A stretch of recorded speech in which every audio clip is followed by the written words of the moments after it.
إلا الله.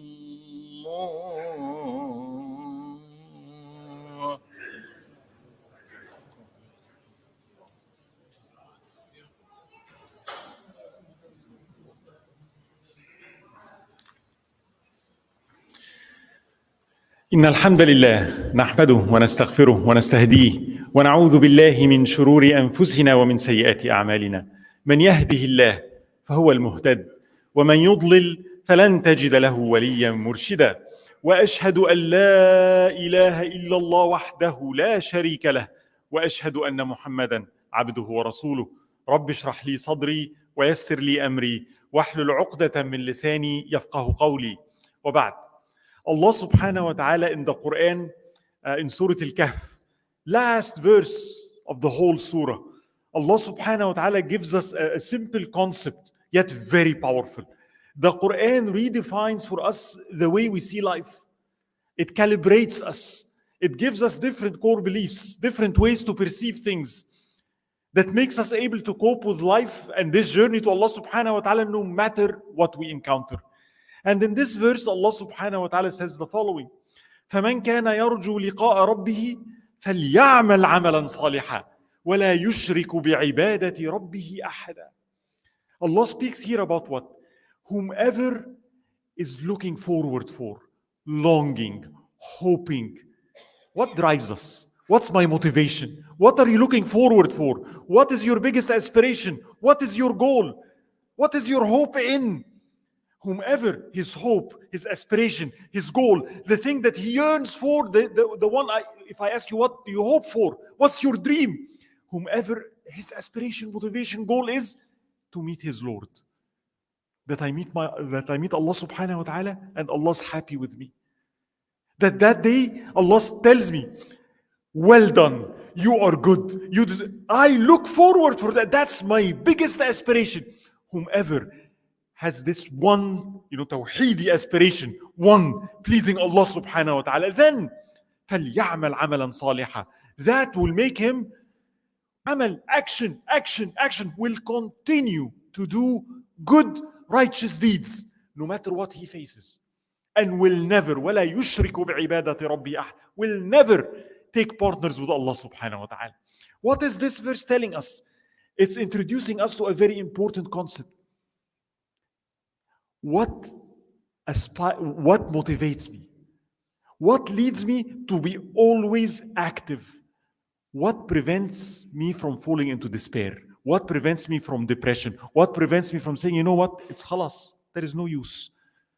Because sometimes in life, we encounter situations that are not fair, situations that are terrible, situations that, and things outside I can't control. Maybe someone that I love, may Allah protect all of us, passes away. That will cause me to feel sad. See, everything that happens outside has an effect internally on me, emotionally on me. The passing of someone that I love, yeah, it's right, I can feel sad, of course, and I have to grieve because I love that person. But what prevents sadness from turning into depression? When I face an enemy, he's an oppressor, like what's happening to us in Gaza and even individually. And let's say he's more powerful than me and he oppresses me and I could not resist that. What prevents me from feeling helpless and again despairing and giving up? The concept of hope, brothers and sisters. Ar-raja, ar-raja, ar-raja. Things can change. I have hope that tomorrow will be better than today. I still have hope no matter what I encounter. Hope, raja, is what continuously make a person persist and insist to achieve his goal. And that's in everyday life. What makes a student go to a university, study day and night, and he takes an exam and he might fail one exam? Does he leave the school? He says, despite my failure, I still have hope that I can get my medical degree. And he would work and find ways because still there is hope.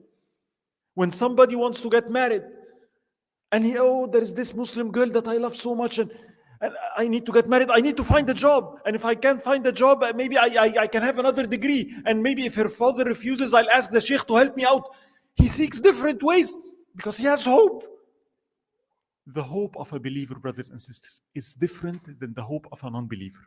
In this khutbah, what I want to discuss is how to prevent despair, despairing, al-yas.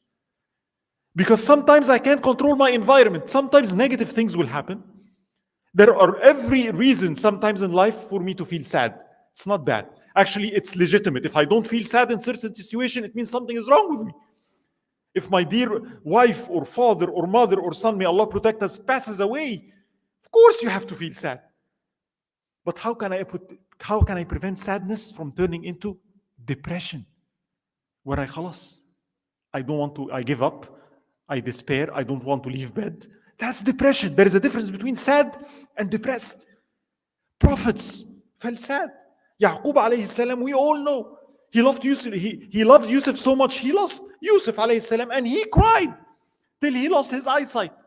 And وَأَسَفَ على يوسف وَابْيَضَّتْ عَيْنَاهُ مِنَ الْحُزْنِ. And they blamed him and said, إِنَّمَا أَشْكُو بَثِّي وَحُزْنِي إِلَى اللَّهِ. Of course, I feel sad and I'm grieving, but I'm complaining to Allah subhanahu wa ta'ala. Yet, it's the same man that feels this sadness of a tremendous magnitude, because that's his son, a prophet and a righteous son. Every good reason to feel sad. Did he despair? Did he give up? No. Why? Look at him, what he's telling his kids. When he tells his son, يَا بُنَيِّ اذْهَبُوا فَتَحَسَّسُوا مِنْ يُوسُفَ وَأَخِيهِ. Dear children, go out, and that's years after this event. Go and seek Yusuf. Try to find him out, him and his brother. وَلَا تَيْأَسُوا مِنْ رَوْحِ اللَّهِ. And never despair from Rawh Allah. Rawh here is very interesting. Rawh is what? Soul, life. Rawh is raha, comfort. Rawh, the scholar says, the mercy, compassion of Allah. Is telling, do not despair from the life-giving compassion, mercy of Allah subhanahu wa ta'ala. فَإِنَّهُ لَا يَيْأَسْ مِنْ رَوْحِ اللَّهِ إِلَى الْقَوْمِ الْكَافِرُونَ. Only a person who does not believe in Allah, only a person who's not connected to Allah will despair. It has been years. Khalas, Yusuf is gone. See, that's how you know this is not depression. Depression happens when you fall into sadness and you can't shake it out, and then you start giving up. Khalas. And I do not try anymore. I stop acting anymore because there is no use. Then there is depression. But if I feel sad and I don't give up and I keep trying, guess what? That's not depression. That's not a depressed person. That's a person who's fighting himself in the way of Allah subhanahu wa ta'ala. That's the way of the prophets. Same thing when I face an oppression. What's happening in Gaza, the reason I'm saying this, because it has been so long and some of us are like, khalas, we feel so helpless. People are dying by the thousands, and I've tried and I see no results. Therefore, I'm about to do what?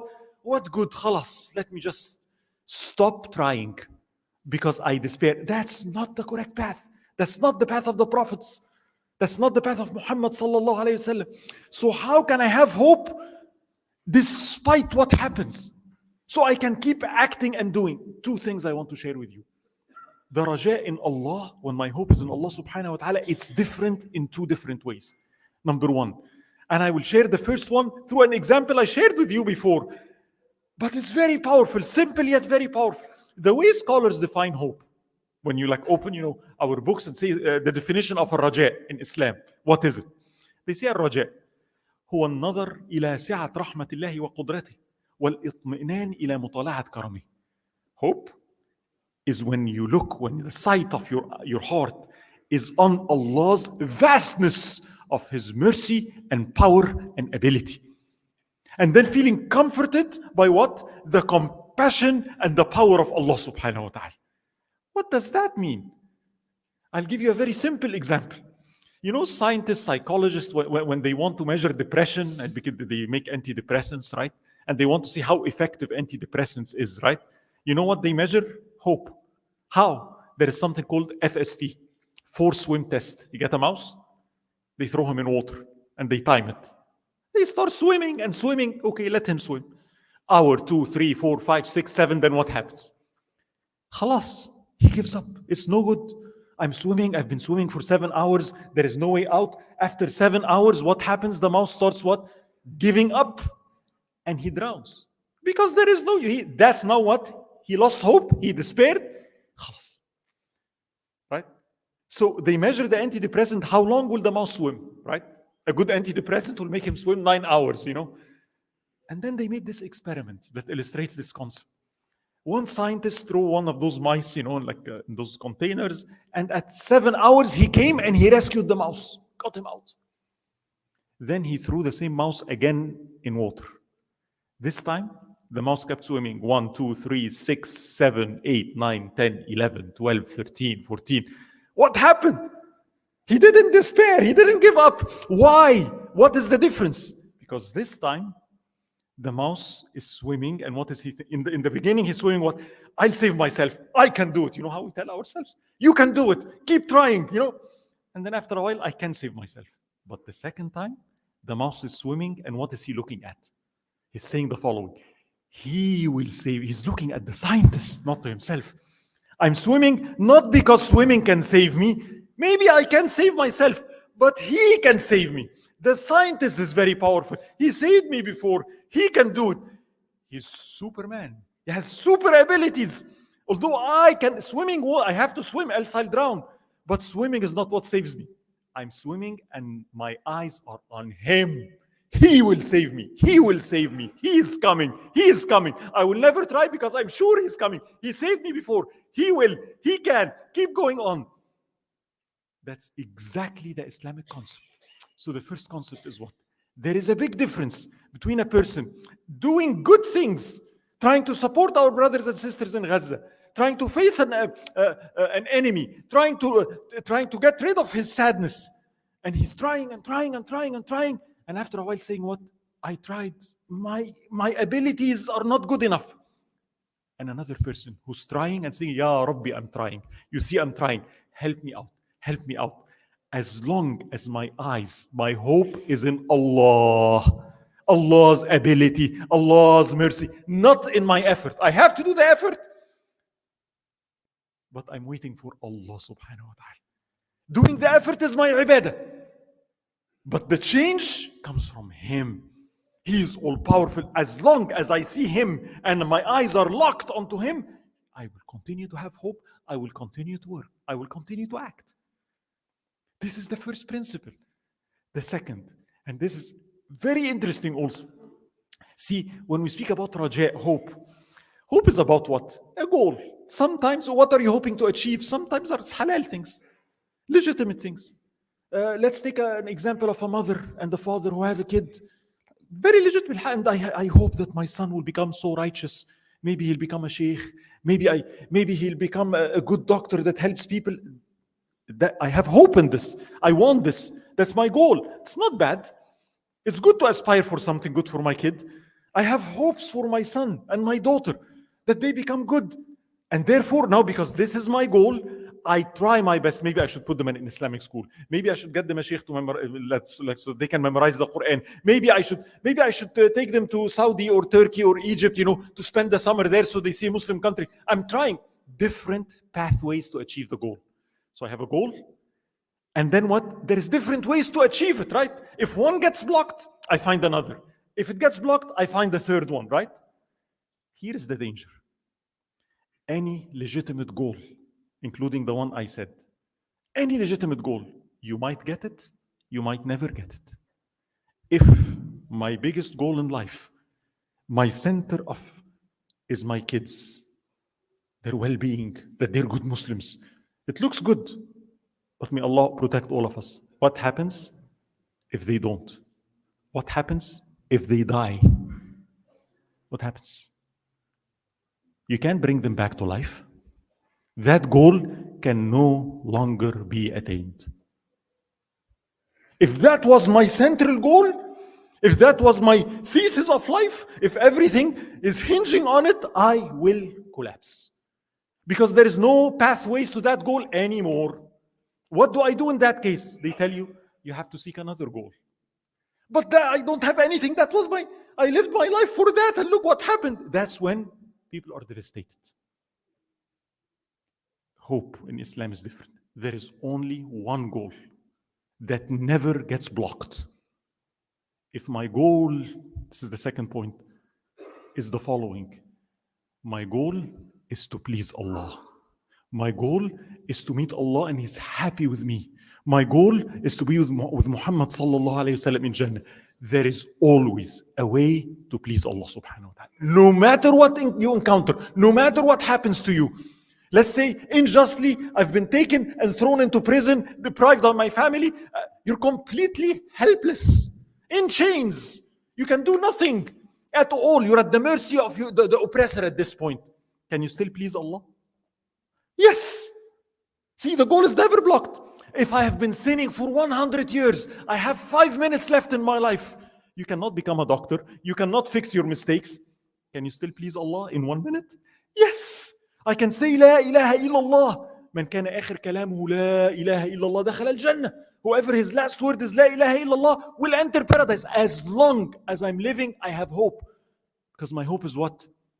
Is nothing here. My hope is I'm living, I'm looking for this moment that I can please Allah in. Nothing can take that away from me. No one, you will never be helpless. You find that in the seerah of the Prophet sallallahu alaihi wasallam.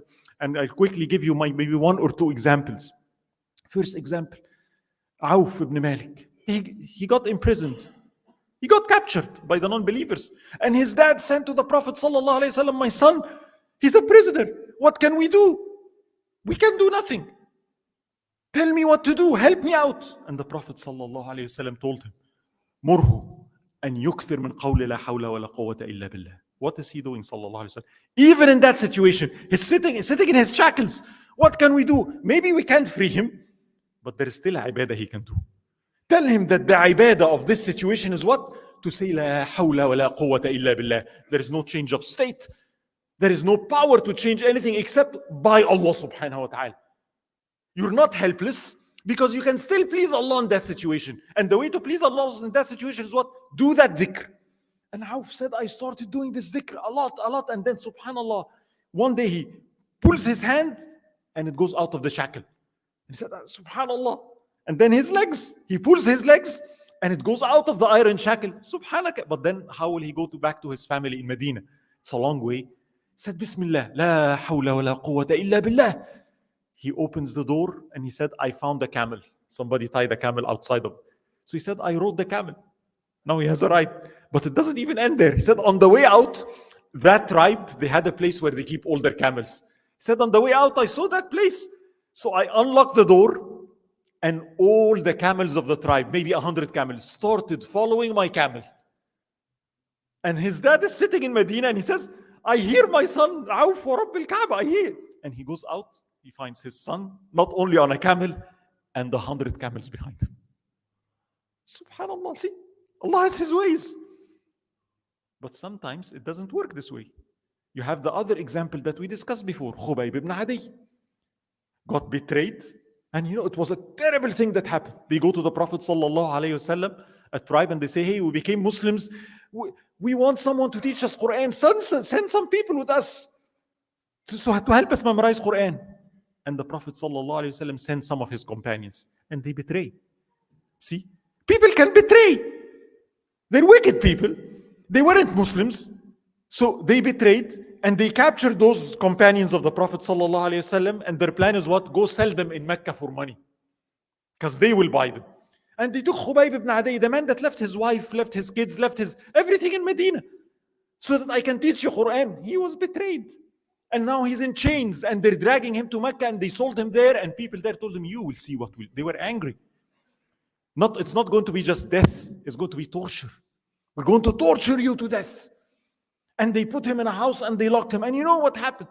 The first thing he says, if you are Khubayb, what are you going to do? How would you feel? Khalas, what good is it? You've been betrayed, you're helpless, nobody can change your situation, and you're going to die. Nothing to be done. The first thing he asks for in the chains, can I have a razor, please? What do you want a razor for? I'm a follower of Muhammad sallallahu alayhi wasallam, and the sunnah is to trim my mustache, even there, I want Allah to see that I'm following the sunnah of Muhammad even as a prisoner. I can still worship Allah subhanahu wa ta'ala even as a prisoner. I say Muhammad Rasulullah even as a prisoner. There is something to be done. They gave him the razor. And you know the story.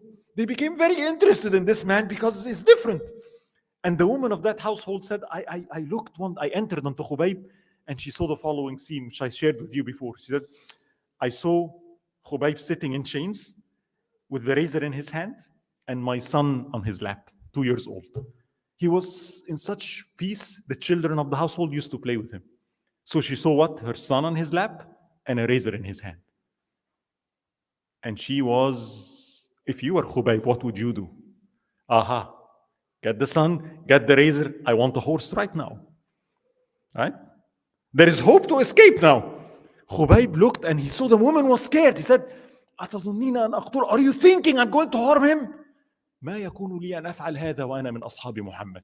I would never do something like this while I'm a companion of Muhammad sallallahu alayhi wasallam. My hope is not in my freedom. My hope is to please Allah.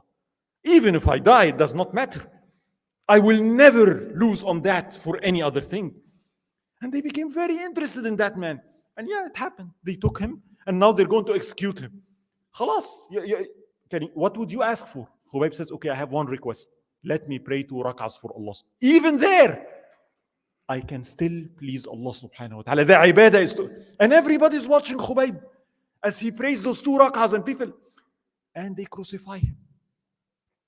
And they kill Khubayb radiallahu anhu. And before he dies, as you all know, he says this poem, ولست أبالي حين أقتل مسلمة على أي جنب في الله كان مصرعي وكل ذاك في ذات الإله وإن يشأ يبارك على أوصال شلو ممزع. I do not care how do I die or what you do to me or how do you cut me at pieces, because all this is for the sake of Allah.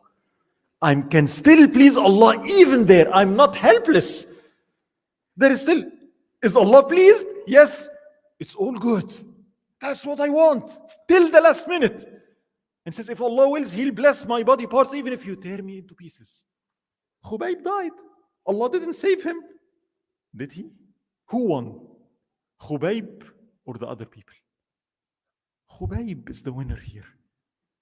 Many of the people that saw Khubayb became Muslims later on because of what they saw in him. Look at that man. Look at how he doesn't give up.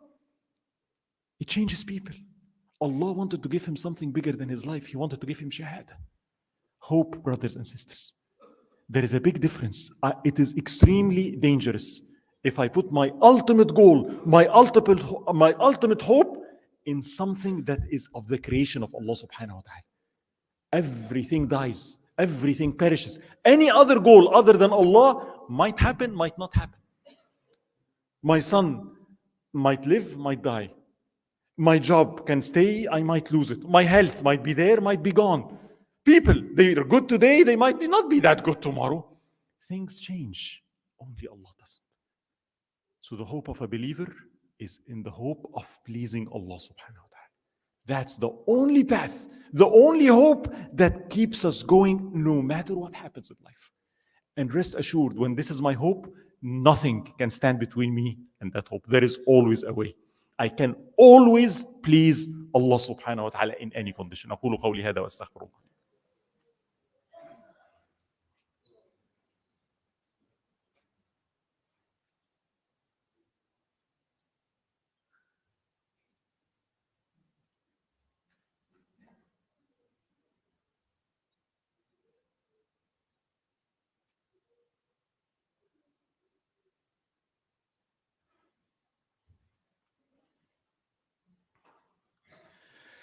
بسم الله والحمد لله والصلاة والسلام على أفضل المرسلين سيدنا محمد وعلى آله وصحبه الطيبين الطاهرين. رب اشرح لي صدري ويسر لي أمري واحلل عقدة من لساني يفقهوا قولي وبعد.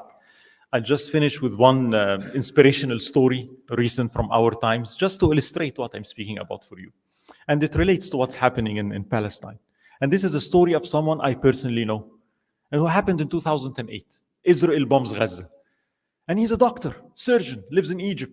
And he said, you know what? I need to help our brothers. I'm a surgeon. I can help. Let me volunteer. And he volunteers, leaves his house, leaves his wife, goes there to help people. Good. And Allah facilitated that for him. He goes there and then he comes back and he told me the following. He said, when I went there, I discovered we weren't prepared.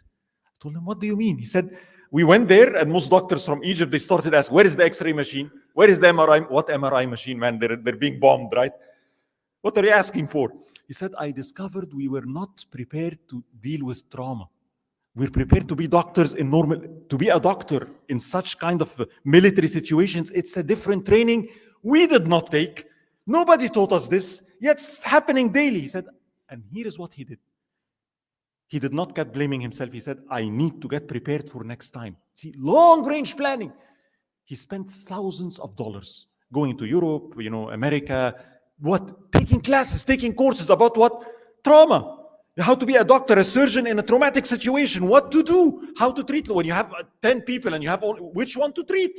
He said so many people died because we did not have this kind of knowledge. This is not acceptable. It's not acceptable. I need to be better prepared. Guess what happened? 2023 sends me a message. What's happening is happening, but now I'm prepared. Back then, I discovered we weren't even physically fit. To stand on your feet, you need to go to the gym. Now I'm physically fit. I have a backpack. And I know what to do, and I'm ready to go. But it didn't end there. There is one problem. He had a financial problem in Egypt, and Allah subhanahu wa ta'ala sent him someone that made a financial deal with him. He said, on Thursday we sign, you get $1 million. That will completely solve his problems for the last 10 years. But here is the problem. We signed the deal on Thursday. The caravan to Gaza is leaving on Thursday. Which one would you choose? Go and lose the $1 million, or stay and go next week? And he said, I know what I need to do. Next day, he sent me a message and he said the following: I just want you to know, I decided to go with the caravan, and this person canceled the deal. I lost $1 million. But I'm letting you know, I'm so happy that Allah allowed me to lose dunya for akhirah. And he did not let me lose my akhirah for dunya. And he goes to Gaza. Guess what happened? Didn't end there. Here's the best part. He went there, ready, prepared. He couldn't enter Gaza. Stayed at the Rafah border. You know how things are for our countries. He was not permitted in. How would you feel? Oh, after all this, I didn't even go in. And you know what he told me? He said, it does not matter whether it happened or not. My goal was to please Allah. Is Allah happy with me? Did I show sincerity to Allah? The answer is yes. It's okay. I won. Even if I didn't go, I wish I can, but it didn't happen. I did not despair. طيب, I'll stop here, inshallah. Khair. جزاكم الله خير. جزاكم الله خير. طيب. So I actually ended with that story. I ask Allah subhanahu wa ta'ala to accept from me and you. I ask Allah subhanahu wa ta'ala to always give us hope, no matter what. I ask Allah subhanahu wa ta'ala to help our brothers and sisters in Gaza. اللهم أرنا الحق حقا وارزقنا اتباعه وأرنا الباطل باطلا وارزقنا اجتنابه. اللهم حبب إلينا الإيمان وزينه في قلوبنا وكره إلينا الكفر والفسوق والعصيان واجعلنا من الراشدين. اللهم حققنا بحقائق الإيمان ورد أمة محمد إلى التحقق بلا إله إلا الله محمد رسول الله وصلى الله على محمد وعلى آله وصحبه وسلم وأقم الصلاة.